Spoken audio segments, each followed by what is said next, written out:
वालेकुम, मैं हूं इमरान वसीम। नाज़रीन, आज के प्रोग्राम में एक तो हम बात करेंगे जो चीफ जस्टिस याहिया अफरीदी की जानिब से साबिक chief justice of Pakistan justice Qazi Faez Isa की जो एक पॉलिसी रही जब वो चीफ जस्टिस थे, तो एक पॉलिसी को लेकर चल रहे थे। लेकिन चीफ जस्टिस याहिया अफरीदी ने काजी फायसा की उस पॉलिसी को रिवर्स कर दिया है। अब वो पॉलिसी क्या थी, उसे क्यों रिवर्स किया गया है, मामला क्या है, एक तो इस पॉइंट पर आप नाज़रीन के साथ गुफ्तगू करेंगे। और इसके अलावा जो डोनाल्ड ट्रंप ने इलेक्शन जीता है, इलेक्शन जीतने के बाद पाकिस्तान तहरीक-ए-इंसाफ के जो रहनुमा हैं वो खुशी के शादियाने बजा रहे हैं और मुख्तलिफ बयानात सामने आ रहे हैं कि डोनाल्ड ट्रंप जो है वो इमरान खान के लिए नरम गोशा रखते हैं और इमरान खान की रिहाई के लिए डोनाल्ड ट्रंप से जल्द बात की जाएगी। लेकिन पाकिस्तान की पॉलिसी क्या है?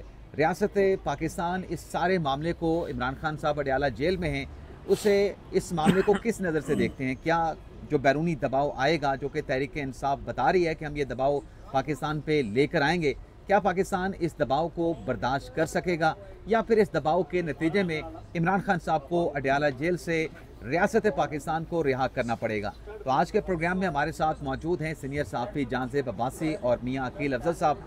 दोनों का वेलकम करते हैं और प्रोग्राम का आगाज़ करते हैं जनाब अपने जांज़ेब अब्बासी साहब से।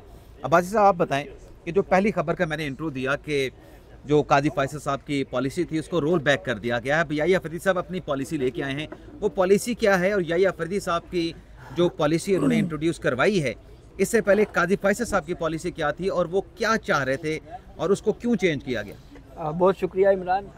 पहले with in the supreme court ये डिस्कशन बहुत दहाइयों तक रही है कि कुछ ऐसे इंतज़ामी ओहदे हैं जहाँ पे ऊपर जुडिशल माइंड रखने वाले लोगों को ही सुप्रीम कोर्ट में आना चाहिए, बिलखसूस रजिस्ट्रार सुप्रीम कोर्ट और इस तरह से जो दीगर ओहदे हैं उसके ऊपर एडिशनल रजिस्ट्रार जुडिशल हैं, एडिशनल रजिस्ट्रार एडमिनिस्ट्रेटिव हैं, बाकी इस तरह के ओहदे हैं। तो इसके ऊपर पहले ये होता था कि डेपुटेशन के ऊपर उन लोगों को लाया जाता था सुप्रीम कोर्ट में जिनका लीगल माइंड नहीं होता था, वो ब्यूरोक्रेसी से ताल्लुक़ रखते थे, वो इंतज़ामी शोबों से वाबस्ता थे। तो इसी पॉलिसी को रिवर्स करते हुए साबिक चीफ जस्टिस काजी फायसा ने जो रजिस्ट्रार सुप्रीम कोर्ट का इंतखाब किया था, वो डिस्ट्रिक्ट का सेशन जज थी और क्योंकि वो कानून जानती थी, जज़ीला असलम साहिबा, और उसकी वजह ये थी कि जो भी अहम इजलास होते हैं, जैसे जुडिशल कमीशन का इजलास है, उसमें जो रजिस्ट्रार सुप्रीम कोर्ट होता है वो सेक्रेटरी जुडिशल कमीशन के तौर के ऊपर वहाँ पे बैठता है। इसी तरह से सुप्रीम जुडिशल काउंसिल का इजलास है, उसमें भी एज आ सेक्रेटरी के तौर के ऊपर वो बैठते हैं। फिर उसके बाद अगर कोई प्रैक्टिस एंड प्रोसीजर कमेटी है, अब तो कॉन्स्टिट्यूशनल बेंचेस की कमेटी है। जी, तो ये सारे सिनेरियो में अगर कोई लीगल माइंड रखने वाला, अगर कोई ओहदेदार अगर वहाँ पे हो तो उसको अंडरस्टैंडिंग में आसानी होती है। तो इसी पॉलिसी को लेकर काजी फायसा साहब ने ये अपॉइंटमेंट्स की थी। लेकिन याहिया अफरीदी साहब ने डेपुटेशन के ऊपर अब जो लोग लेके आए हैं, अब जैसे रजिस्ट्रार सुप्रीम कोर्ट के लिए उन्होंने जिन साहब का इंतखाब किया है, सलीम खान साहब, वो न सिर्फ रिटायर्ड ब्यूरोक्रेट हैं बल्कि उसके साथ साथ वो इंतज़ामी ओहदों के ऊपर रहे हैं। इसी हवाले से ये पहले भी ये इशू चलता रहा है, तो अब दोबारा उस पूरी जो एक व्यू था उससे हट के दोबारा वही काम किया जा रहा है। आपको याद है वो राजपाल साहब एक हुआ करते थे, जवाद पाल साहब, जवाद पाल साहब, तो वो आए यहाँ पे और उनका भी इसी तरह से एक वो तो पूरा तसलसल है ना, एक पूरा तसलसल है, सिर्फ जवाद पाल से नहीं। आप देखेंगे कि उससे पहले आप पीछे चले जाएं तो आपको ताहिर शहबाज साहब भी मिलेंगे। जी। ताहिर शहबाज के बाद अरबाब आरिफ साहब आए थे, उनके बाद एक और अपने ब्यूरोक्रेसी से आए थे पंजाब से, जो कि साकिब निसार साहब के बड़े करीबी कहे जाते थे कि उनके करीबी हैं। मुझे उनका नाम याद नहीं, लेकिन सुप्रीम कोर्ट के मुलाजमीन ने उन्हें ख़ास एक नाम जो है वो दे रखा था। अब मैं प्रोग्राम में वो नाम नहीं बता सकता कि उनका नाम क्या था, लेकिन बहरहाल वो सुप्रीम कोर्ट के एम्प्लॉय जो है उस नाम से बड़े महसूस एक दूसरे को किया करते थे। मैं अकील अफजल साहब की तरफ आऊँगा। अकील अफजल साहब, वो नाम आ गया। आज आप मोटरसाइकिल पे आए हैं कि गाड़ी पे आए हैं? गाड़ी पे आए हैं, तो चलो ठीक है, फिर आपको जहन में नहीं आना चाहिए था। अच्छा ये बताएं कि काजी साहब तो ये कहते थे ना कि ब्यूरोक्रेसी से अगर आप रजिस्ट्रार लेंगे, बाकी आप अफसरान लेंगे, तो इससे जो सिक्रेसी है, जो एक कॉन्स्टिट्यूशनल प्रिंसिपल भी है कि अदलिया जो है वो इंतज़ामिया से अलग होनी चाहिए, तो उस प्रिंसिपल की खिलाफ वर्जी होती है जब आप ब्यूरोक्रेसी से जो है इन अहम ओहदों के ऊपर आप ब्यूरोक्रेट्स को लेके आते हैं।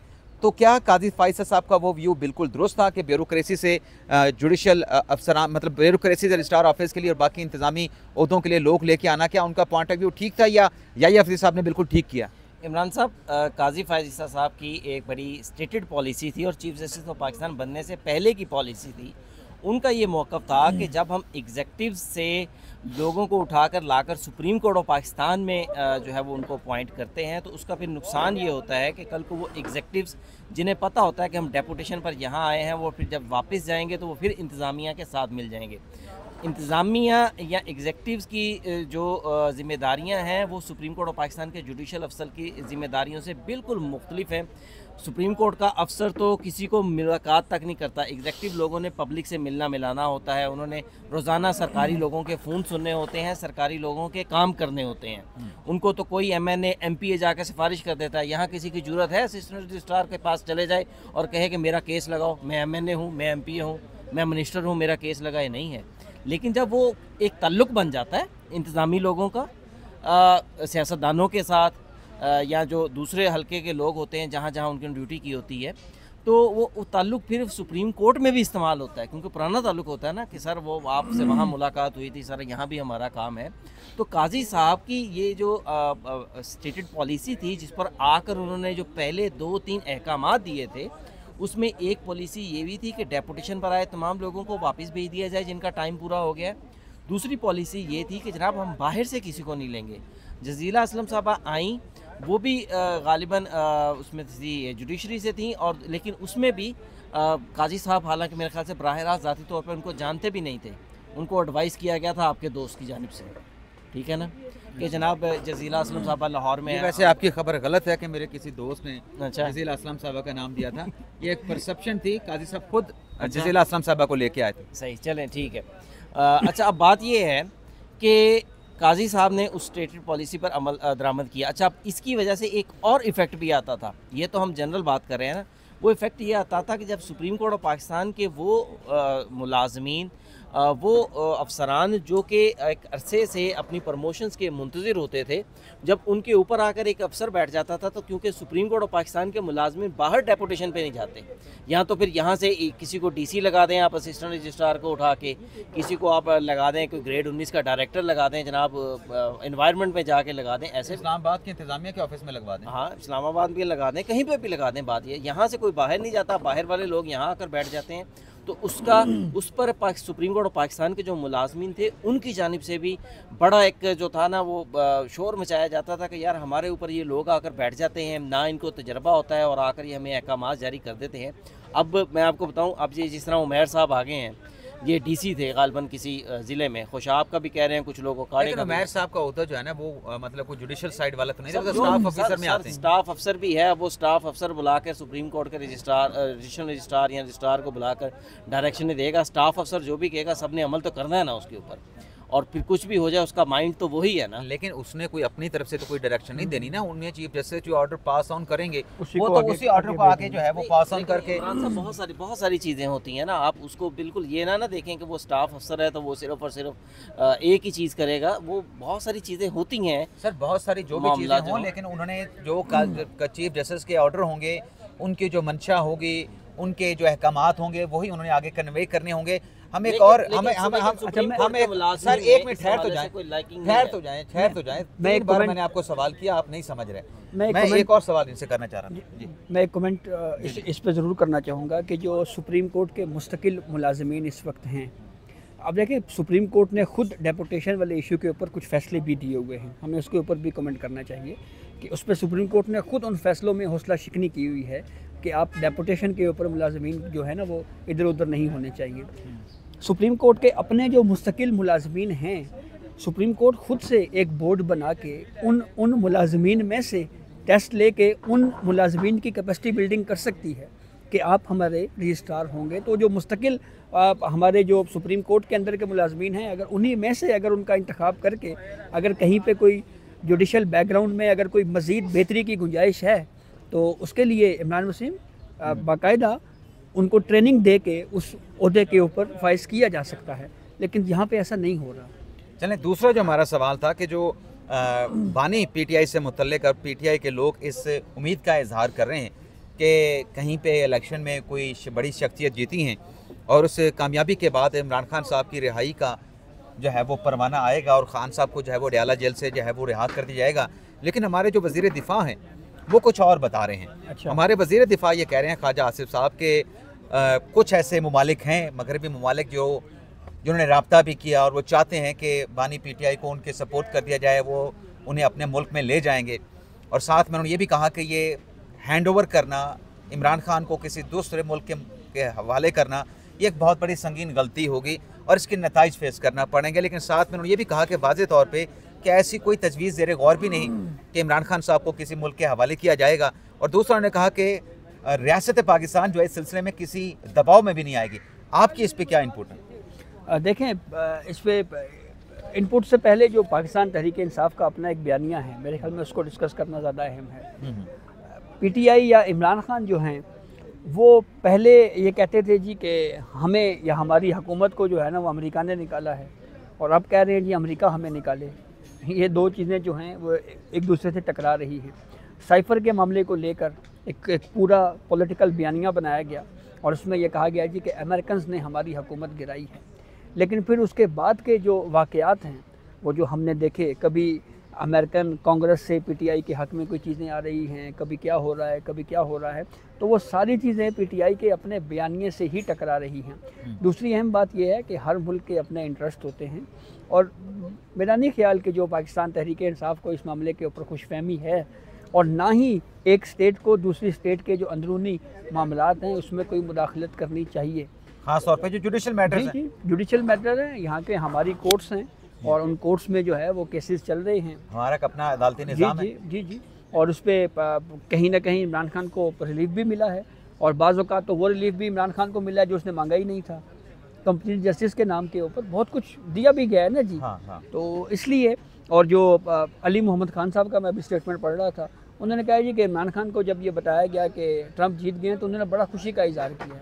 तो ठीक है, वो खुशी का इज़हार करते रहे, लेकिन मेरा नहीं ख्याल कि इस मामले के ऊपर ट्रंप जो है वो कोई मुदाखलत कर सकते हैं, जो पाकिस्तान का एक अपना इंटरनल इशू है। ये अलग बात कि बहरहाल एक फ़ोन कॉल के ऊपर हमने माजी में पॉलिसीज़ चेंज की भी हैं, जो कि एक बुरी मिसाल है, अच्छी मिसाल नहीं थी। आप क्या कहते हैं मियां अकील अज़हर साहब? दो केसेस हैं इमरान खान साहब के जो आप यूँ समझें कि डिसाइड होने जा रहे हैं। ख़ास तौर पे 190 मिलियन पाउंड वाला केस तो आखिरी मरले में दाखिल हो गया, अब उसमें दलाइल होने हैं, 342 का स्टेटमेंट होना है। दूसरा तोशाखाना 2 का मुकदमा है, उसमें फर्द जुर्म आयद होनी है इमरान खान और बुशरा बीबी साहबा पे। आप समझते हैं कि ये केस यहीं पे पड़े रहेंगे और इमरान खान साहब को बाहर से कोई आएगा लीडर और अपने जहाज़ के ऊपर बिठा के अपने मुल्क ले जाएगा? देखिए इमरान साहब, जब से आपके हम नाम जो है ना इमरान खान साहब वो जेल में गए हैं ना, तब से हम ये बयानिए ही सुन रहे हैं कि खान साहब वडी ईद के पहले बाहर आ रहे हैं, खान साहब छोटी ईद से पहले बाहर आ रहे हैं, खान साहब अब ऑक्सफोर्ड के चांसलर बन रहे हैं, खान साहब बाहर आ रहे हैं, खान साहब अब जो है वो ट्रंप जो है वो इलेक्शन लड़ रहा है तो खान साहब बाहर आ रहे हैं। ये सारी चीज़ें जो है ना, ये बुनियादी तौर पर अगर देखा जाए ना, उस साइकिल को समझा जाए, ये उन लोगों को इमरान खान के साथ एसोसिएट करने के लिए हैं, ताकि बस उन लोगों को कोई आस दिलाई जाती रहे जो इमरान खान के चाहने वाले हैं, उसके कारकुनान हैं, उसके सपोर्टर्स हैं, कि जनाब बस खान साहब अगले हफ्ते बाहर आ रहे हैं। लेकिन हकीकत दिखाने के लिए ये लोग तैयार नहीं हो रहे। आप देखें, अगर अमेरिका की बात इन्होंने माननी है, अभी हमने देखा था ना वो 60-62 अरकान ने, कांग्रेस अरकान ने ख़त लिखा, तो उसके ऊपर पाकिस्तान के 160 लोगों ने ख़त लिख दिया कि जनाब नहीं, आप उनको बताएं कि ये हमारा अंदरूनी मामला है, हमारे अंदरूनी मामलात में मुदाखलत है।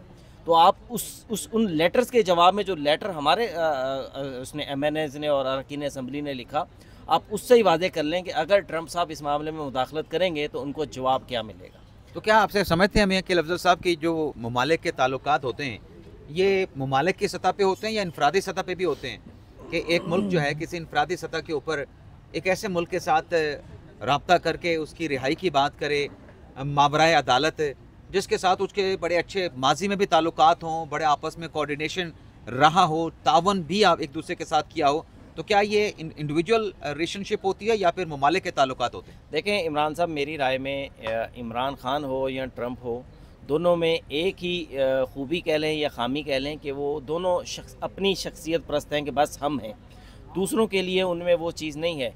तो मेरा नहीं ख्याल कि ट्रंप साहब अगर कोई बड़ा इस हद तक जाएंगे कि जनाब अपने अगर उनकी कोई दोस्ती है ऐसी, वैसे मुझे तो कोई ऐसी प्रेसिडेंट नज़र नहीं आई कि उन्होंने जनाब को कल तकरीर में कोई उनका जिक्र कर दिया हो। खान साहब का, एलन मस्क का तो उन्होंने जिक्र कर दिया ना, एलन मस्क का तो जिक्र उन्होंने कर दिया, तो खान साहब का भी कर देते अगर उनको इतनी मोहब्बत थी तो वो तो वहाँ तो उन्होंने ऐसा कुछ नहीं किया। हाँ, अगर उन्होंने कोई वोट बैंक पाकिस्तानी, क्योंकि वहाँ पर बहुत बड़ी तादाद में है, अमेरिका में नेशनल है, तो उनसे अगर कोई वोट बैंक लेने के लिए उन्होंने या उनके किसी आगे जो कह लें कि उनके कैंडिडेट्स ने कोई ऐसा कोई आस उम्मीद दिलाई भी है, तो मेरा नहीं ख्याल कि इसका कोई उनको कोई पॉजिटिव रिजल्ट मिलेगा। और बाकी रही की बात, एक चीज़ फैक्ट भी है, फैक्ट ये है कि मुकदमात पाकिस्तान की अदालतों में हैं, मुकदमात के फ़ैसले होने हैं, और ये चीज़ बिल्कुल भी पॉसिबल नज़र नहीं आती कि उधर से ट्रंप साहब एक फ़ोन करेंगे और इधर से अदालत अगले दिन कहेगी जी अस्सलाम वालेकुम, खान साहब को ले जाएं साथ। चलें, एक और नुक्ता भी है, अपना छोटा सा उसमें मुख्तसर बात करके क्लोज़ करते हैं। तोशाखाना 2 का मुकदमा जो इमरान खान साहब का रेफ़र हो गया न्याय अदालत से FIA की कोर्ट में, आज जो नवाज शरीफ का और जरदारी साहब का और गिलानी साहब का जो तोशाखाना का मुकदमा था एहतसाब अदालत में, उसमें भी यही एप्लीकेशन थी कि ये केस भी अब नैब तरमीम के बाद जो है वो FIA की कोर्ट में ट्रांसफ़र किया जाए। लेकिन उसके ऊपर भी एतराज़ कर रहे हैं कि देखें ये जो इनके खिलाफ तो बड़ा स्ट्रॉन्ग केस था, ये अब जो है वो फ़ायदे ले रहे हैं और केस जो है दूसरी अदालत में ट्रांसफ़र करना चाहते हैं, वो फ़ायदा हासिल करना चाहते हैं। इसमें कितनी हकीकत है? इमरान, आपको याद होगा नैब तरमीम इंट्रा कोर्ट केस जब सुप्रीम कोर्ट में था, तो इस वक्त थ्रू वीडियो लिंक के ज़रिए इमरान खान को सहूलत दी गई थी कि आप आएँ और आके बात करें। तो उस वक्त उन्होंने ये कहा था कि मुझे पता है कि जो कानून है इससे मुझे फ़ायदा होना है, लेकिन मैं फिर भी कहता हूँ कि आप इसको स्ट्राइक डाउन करें। उस लॉ के मुखालिफ आखिरी वक्त तक इमरान खान नैब तरमीम जो हुई उसके मुखालफत करते रहे। हाँ। लेकिन जैसे ही सुप्रीम कोर्ट ने वैलिडेट करार दिया कि ये नैब तरमीम दुरुस्त हैं, जो सबसे पहली दरख्वास्त पटियाला जेल में के ज़रिए हमें देखने को मिली, जब इमरान खान ने कहा जी कि ये अब के फ़ैसला आ गया है, तो इसलिए मेरा ये केस जो है ये 50 करोड़ से कम मालियत पे फॉल करता है, इसलिए आप इसको ट्रांसफ़र कर दें। ट्रांसफ़र हो गया वो? तो हुआ, सबसे पहला फ़ायदा तो इमरान खान साहब ने खुद लिया। तो उसी असूल के तहत अब एक थ्रेशोल्ड मुकर्रर किया हुआ है, ना सिर्फ इमरान खान, नवाज शरीफ, बल्कि कोई भी और हो, तो जितने भी केसेस हैं वो आहिस्ता आहिस्ता ट्रांसफ़र हो रहे हैं और मुतलका फोरम्स के ऊपर जा रहे हैं। यही ऑब्जर्वेशंस उस वक्त के जजेस भी, बिलखसूस एजाजुल एहसन साहब, बंदयाल साहब, बार बार देते थे कि जी आपने जो है वो करप्शन को वैलिडेट कर दिया है। तो उस वक्त भी ये बात कहीं ना कहीं वकला के ज़रिए उनको समझाई जाती थी कि ये केसेस खत्म नहीं होंगे, ये केस खत्म नहीं होंगे, जो है वो दूसरे फोरम के ऊपर चले जाएंगे, फोरम्स के ऊपर जाएंगे। जैसे इमरान खान साहब का केस जो FIA की कोर्ट में चला गया, अब अगर एहतसाब अदालत से नवाज शरीफ का केस हो गया, जरदारी का केस हो गया, गिलानी का केस हो गया, वो अगर FIA के कोर्ट में जाता है तो इसका ये मतलब नहीं कि नैब की कोर्ट से निकल के वो FIA की कोर्ट में गया तो ये क्लीन चिट मिल जाएगी। ये दूसरे फोरम के ऊपर प्रॉपर जो है इसका ट्रायल होगा, प्रोसीडिंग होगी, चलान दाखिल होंगे, एविडेंस पेश किए जाएंगे, वकला के दलाइल होंगे, मुल्ज़मान के सेक्शन 342 के स्टेटमेंट होंगे, फिर उसका फैसला होगा। लेकिन बहरहाल आज के प्रोग्राम में इतना ही। आपसे इजाज़त चाहते हैं। अल्लाह ताला हम सब का हामी नासर अपनी दुआ में याद रखिएगा। अल्लाह हाफ़िज़।